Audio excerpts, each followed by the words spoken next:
Hello, hello, hello. This is Minister J. I am the founder and lead servant of B2B Ministries, which stands for Born to Battle Ministries. Just a reminder that when God created each one of us, He placed everything that we would need on the inside of us in order to win, to defeat, to overcome, and be victorious in every battle that we face. Thus, when God created us, He created each one of us already born to battle. Again, this is Minister Jay, and I thank you so much for taking the time out of your schedule to join with me today on this week's Wow Wednesday, which stands for Words of Wisdom. I haven't played that intro in quite a while, and today I just felt that was something I wanted to play to encourage somebody to let you know that you're not in it by yourself. Somebody somewhere is praying just for you, even if they don't know your name, even if they don't know your circumstance, even if they don't know your situation. They are calling out the children of God and placing the request at His feet, in His hands, in His heart, that He is able to meet you right where you are. When you think that you've been forgotten, when you think that everybody has walked away and left you by yourself, I just want to remind you that somebody is taking your request to the throne on your behalf. And because they are praying just for you, God will meet you right where you are. So, again, I thank you for joining us for our Words of Wisdom Wednesday on tonight. Excuse me. Today we are actually going to, I don't have a specific scripture, but I do have a thought. I was asking, I said, God, what is it that you would have me to share with the people on today? It's been a tumultuous month for me already. And, there have been things that have tried to take me down and take me out of the place that God has called me to, but I will not give in to what life is trying to do to me. I don't want to give credit to the enemy, but I don't want to give in to what life is trying to do to, cut off what God has called me to do. So I'm still going to push forward, and whatever God gives me to give to the people is what I'm going to give. So tonight we are going to be speaking on impact leaves an impression. And again, I don't have a specific scripture, but I do hope that these words of wisdom will encourage you to just keep moving forward in what it is that God has called you to do. So impact leaves an impression. The definition of the word impact, it has a few different definitions. The noun definition is the action of one object coming forcibly into contact with another. Then there's a verb definition that says come into forcible contact with another object, or having a strong effect on someone or something. And that's what I want you to hold on to, that definition. Having a strong effect on someone or something. When you think about something having an impact, I thought about, when a meteor falls out of the atmosphere and it compacts with earth, it leaves an impression. There's usually a big hole in the dirt, and you can tell that it fell from millions of miles away, but when it impacted earth, it left an impression. When you think about someone that's driving fast in a car and they don't realize that traffic has slowed up, or they don't realize that the traffic has stopped, and they hit a parked car, there is an impact left in both vehicles because of the speed of the traveling of the car colliding with the car that was either not moving or was moving at a slower pace. When you think about us, if we're in, well, right now we're in spring, and so here in Texas, there's a lot of rain going on. And so there's mud and there's wet soil. And when we as humans step in that mud or that wet soil, there is an impact that leaves an impression in that soil. Sometimes when people have anger issues, or they have things that they are being overwhelmed with in life, they may hit a wall. And if you go into someone's house and you see holes in the walls, you'll know that they made an impact with their fist in that wall, which left that hole, which was an impression left in that wall. Now, the definition of the word impression, there are a few different definitions for it as well. The noun, an idea, a feeling, or an opinion about something or someone, especially one formed without conscious thought or on the basis of little evidence, such as a first impression. I always say first impressions are lasting impressions. And even though the person's character may turn out to be something different than what you got at the first impression, 9 times out of 10, you're still going to remember what the first impression of that person was. Also, a definition, another noun, an effect produced on someone, such as a lasting impression. Again, as I stated, first impressions can be lasting impressions. A difference made by the action or presence of someone or something. And then lastly, a mark impressed on a surface by something, such as a ring left on the coffee table when someone doesn't use a coaster. So all of those are definitions of impressions that can be made after an impact has been made into certain things or with certain people or in certain atmospheres. It seems that we live in a day and age when people want to be so famous or they want to be so well known.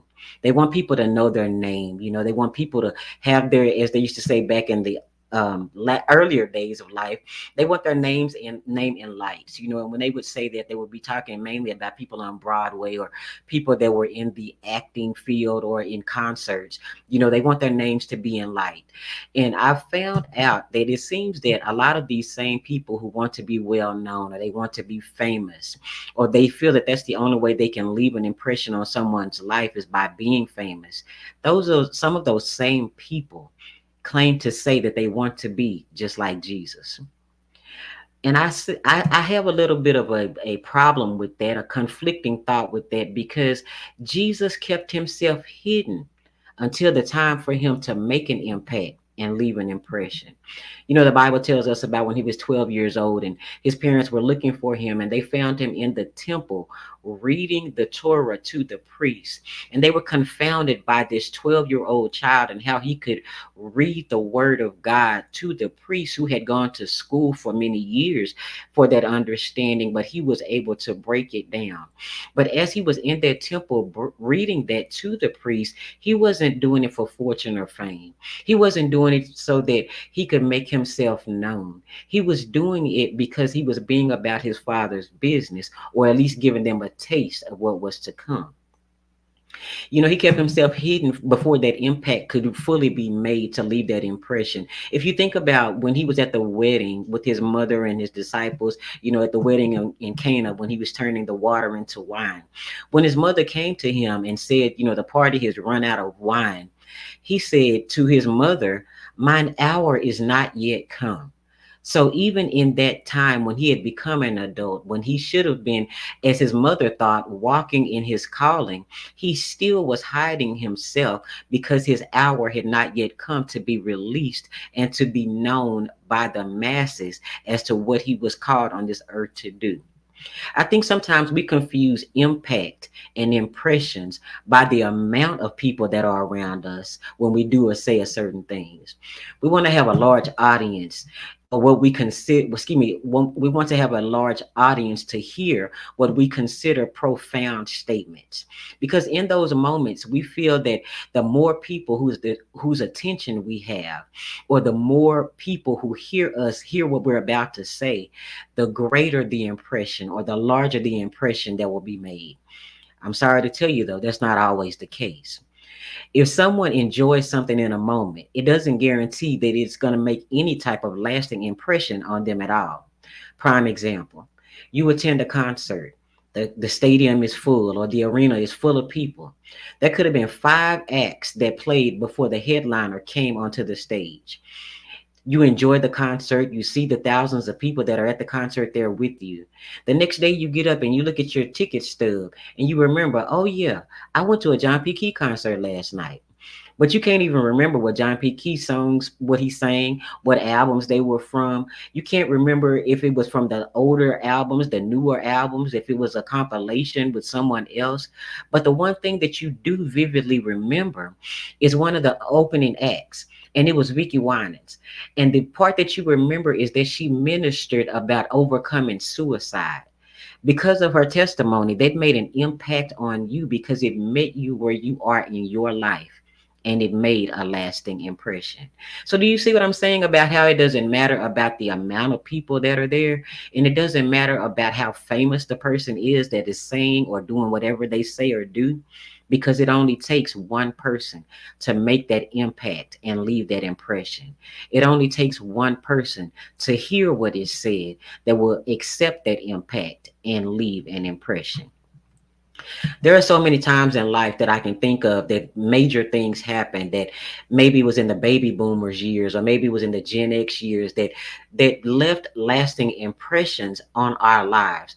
One of them, I know this is long before I was born, but there may be people who are still around that can remember the attack on Pearl Harbor. That took place on December 7th, 1941. It took place in Hawaii, and the impact was so great because over 2,000 people were killed. And that impact left an impression that caused the U.S. to join World War II. Although it took place in Hawaii, it affected the entire nation, causing us to become a part of the war. Another example, the JFK assassination that took place on November 22nd, 1963. I still wasn't born yet. Maybe some of you were, or if you're like me, we heard about it in the history books. And that impact took place in Dallas, Texas. But what it did was impact the entire nation. And it made an impression so that the Secret Service made a law that no president could ever ride again in a convertible car. Another example, Martin Luther King Jr. was assassinated on April 4th, 1968 in Memphis, Tennessee. At that time, that was the impact to the civil rights movement that was taking place. It gave the impression that you have to be willing to stand up for what you believe, no matter the cost.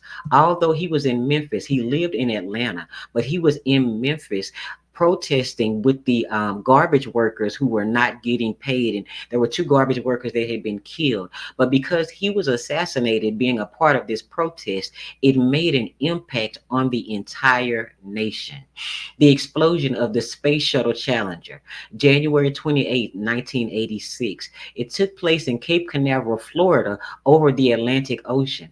I remember where I was when this happened. I was sitting in a history class in middle school.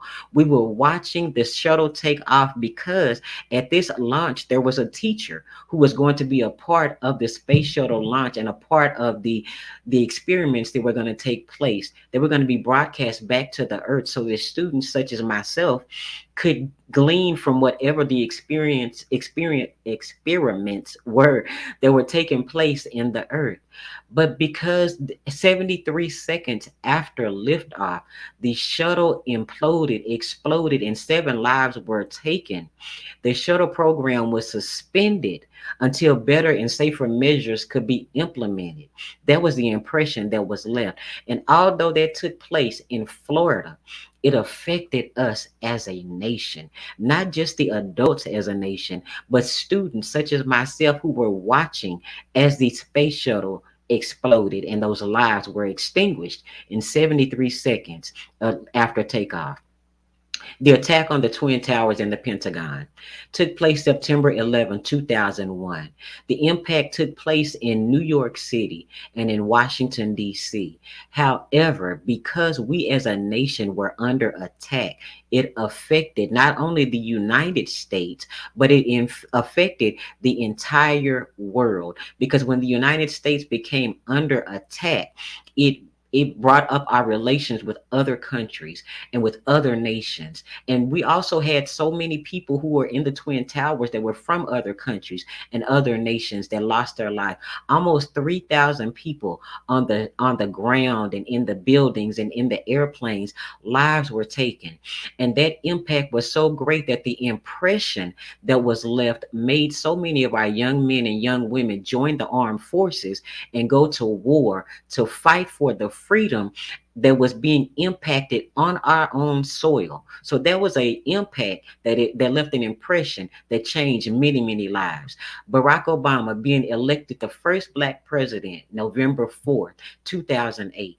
There was an impact in Washington D.C. or in the state of Illinois because that's where he was a senator, but that impacted us as a nation because he was the first black president. The impression that it left on our children, even on us as adults, is that we can achieve our highest goals no matter who we are. It left a lasting impression.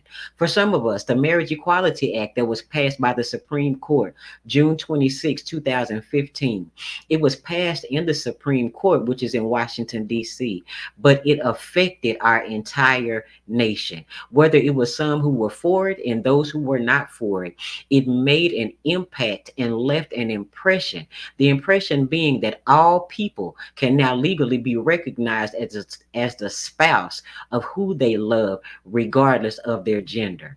When Osama bin Laden was killed, May 1st, 2011, I will never forget President Barack Obama coming across the screen on a Sunday night to make an announcement that he had been killed. That impact was so great. I remember people going out into the streets and screaming and yelling, and there was such a roar across the nation.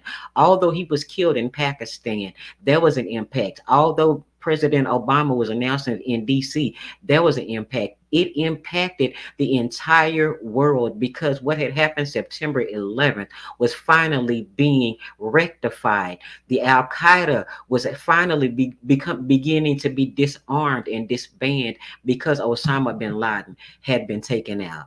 These are just impacts that I wanted to bring to our attention to let us know that although they may have happened far away from where we are personally, they still had an impact and made a large impression on all of our lives. Although these happen in different time periods and in different locations, it only involved a certain amount of individuals. They left an impact on most of the world and specifically the United States. And what I want to bring home is just as Jesus did. Jesus left that same type of impression when he healed blind Bartimaeus, when he fed the 5,000, when he walked on the water to meet the disciples, when he healed the lame man at the pool of Bethesda, when he washed his disciples' feet, when he broke bread with his disciples in what we call communion or the Last Supper. These were impressions that he left on individual lives, but because of the impact that he made, they were able to spread the word to others who were impressed, who were also impacted, and the impression was left for a lifetime. The impact that Jesus made within 3 years of open and overt ministry left a lifetime impression. Not because he was selling out stadiums. No, no, no, no. Not because he had 1 million followers on social media.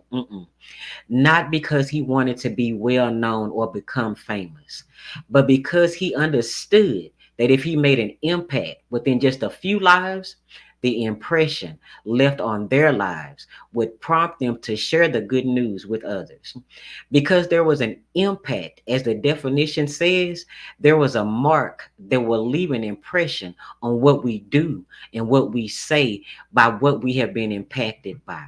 So, what I just want to encourage us today to remember that to be more like Jesus, to share his love with others, it should begin with the pure intention of wanting to make an impact and leave an impression on at least one person and watch God give the increase. The increase by the word of mouth, the increase by the overcoming by the word of our testimony, the increase by sharing with others the light that has been turned on inside of us, by sharing with others that it is possible to have joy in times of sorrow, by sharing with others that it is possible to smile on a day that does not seem so good, by sharing with others that every day is still good, even when there are some days that we have rain and clouds that come to be a part of our life. So that is our words of wisdom today. I just wanted to share with us on today that impact leaves an impression. And if you can make an impact on at least one life, the impression that's left to change their heart, to have a relationship with God, to give their heart to the only one who really matters, that impression will last a lifetime. So thank you so much for joining me today for our words of wisdom. I really appreciate the time that you've taken out of your schedule. If perhaps you have a prayer request, I would encourage you to please email it to prayers at born the number 2 battle.com. PRAYERS at born the number 2.com. I would be honored to join in prayer with you, knowing that God, who is more than capable and God, who is more than able, will meet you right where you are. Excuse me. And just remember that somebody somewhere is praying just for you, even in the moments when you feel so alone and you feel that everyone has walked off and left you. God still knows, God still cares, and He has not forgotten about you.